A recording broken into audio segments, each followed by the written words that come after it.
હું તમને ઘાટી લેઝિમ વિશે શીખવાડીશ. ઘાટી લેઝિમમાં સૌ પ્રથમ લેઝિમ લપેટની સ્થિતિ. તો લેઝિમ લપેટ આ રીતે ડાબા ખભા પર આપણે લેઝિમને રાખવાનું હોય છે. મોટી દાંડી પાછળની સાઈડ આ રીતે આવશે, નાની દાંડી આ રીતે. આ સ્થિતિને લેઝિમ લપેટ કહેવામાં આવે છે. લેઝિમ હોશિયાર. તો લેઝિમ હોશિયારની સ્થિતિમાં તમારા જમણા હાથની નાની દાંડીને પકડીને ખંભાથી નીચે ઉતારવાની છે. આ એકની સ્થિતિ છે. અને બે કહેતા તમારે મોટી દાંડી ડાબા હાથમાં પકડી અને એને આ રીતે હાથને ઉલટાઈ દેવાની છે. અને આ નાની દાંડી નીચે આવી જશે આ રીતે. આ બેની સ્થિતિ છે. એકવાર હું ફરી કરીને બતાવીશ. લેઝિમ હોશિયાર, 1 2. સ્થિતિમાંથી લેઝિમ આરામ સેની સ્થિતિમાં જવાનું હોય છે.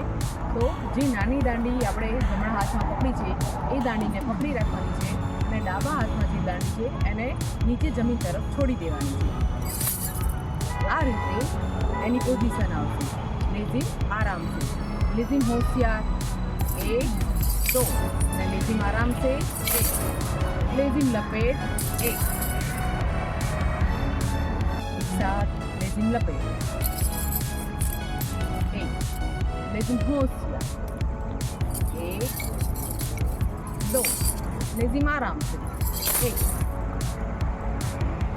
ઘાટી લેઝિમમાં દરેક સ્થિતિ વખતે તમારે એટલું જ ધ્યાન રાખવાનું છે. 1 કાઉન્ટમાં ધ્યાન ખુલશે, 2માં બંધ થશે. એ રીતે તમારે દરેક કાઉન્ટમાં યાદ રાખવાનું છે અને 16 કાઉન્ટ સુધી આને કરવાનું છે. આ 1માં ખુલે, 2માં બંધ થાય, 3માં ખુલે, 4માં બંધ થાય, 5માં ખુલે, 6માં બંધ થાય, 7માં ખુલે, 8માં બંધ થાય. આ રીતે તમારે 16 કાઉન્ટ સુધી કાઉન્ટ બોલવાના હોય છે.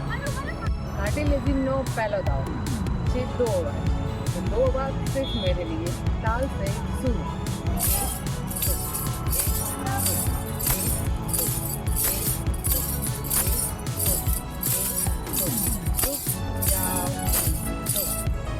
घाटी लेज़िम नो बीजो दाव છે 4 आवाज सिर्फ मेरे लिए ताल से शुरू.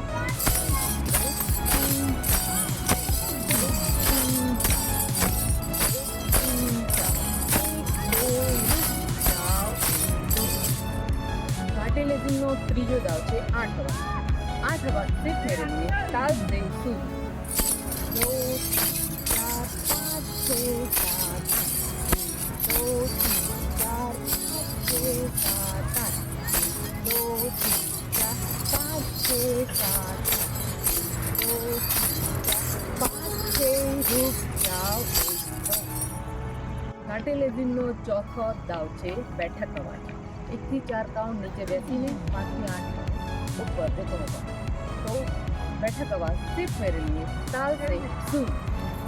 2 4 5 6 7 2 4 5 6 7 2 5 6 7 2 5 6 रुक जाओ.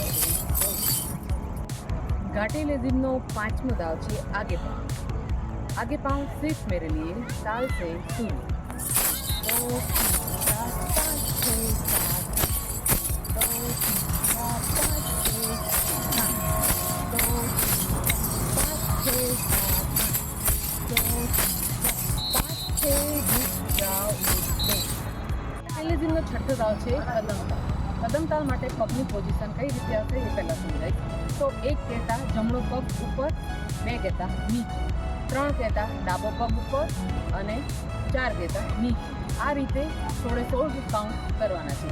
1 2 3 4 5 6 7 8.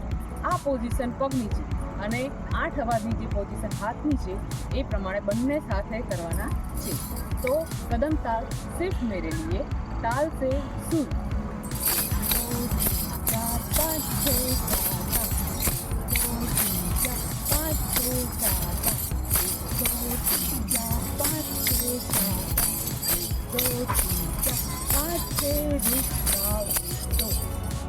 ઘાટી લેઝિમનો 7મો દાવ છે પવિત્ર. પવિત્ર કરવા માટે તમારે તમારો જમણો પગ પાછળ આમ મૂકવાનો છે અને આ પવિત્રાની પોઝિશનમાં તમારો 4 કાઉન્ટ થશે.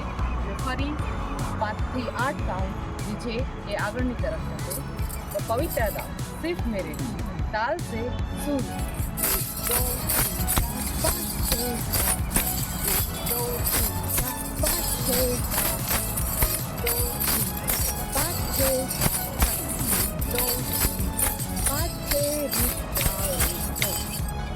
લેઝિમનો 8મો દાવ છે ઉચક પવિત્ર.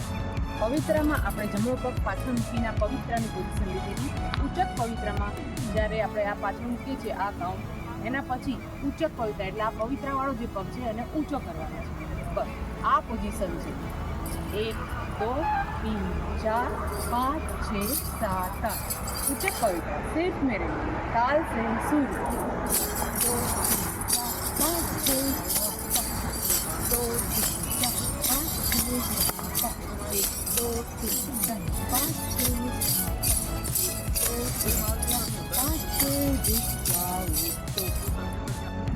ઘાટી લેઝિમનો 9મો દાવ છે કુદન પવિત્ર. કુદન પવિત્ર માટે આપણે જે ઉચક પવિત્રની પોઝિશન લીધી એ જ પોઝિશન લેવાની છે, પણ ઠેક લઈને આ દાવ કરવાનું છે.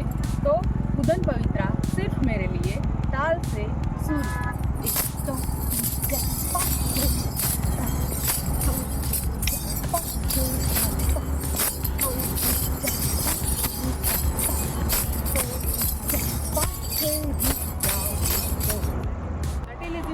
10મો દાવ છે પાંવ ચક્ર. આપણે કુદન પવિત્ર જે રીતે કરી એ જ પ્રમાણે પાંવ ચક્ર કરવાનું છે, પણ એ ચારેય દિશામાં કરવાનું છે. ડાબી સાઈડથી શરૂ કરી અને ગોળ ફરીને પાછું મૂળ સ્થિતિમાં આવવાનું છે. તો પાંવ ચક્ર દાવ સિર્ફ મેરે તાલ સે સુર.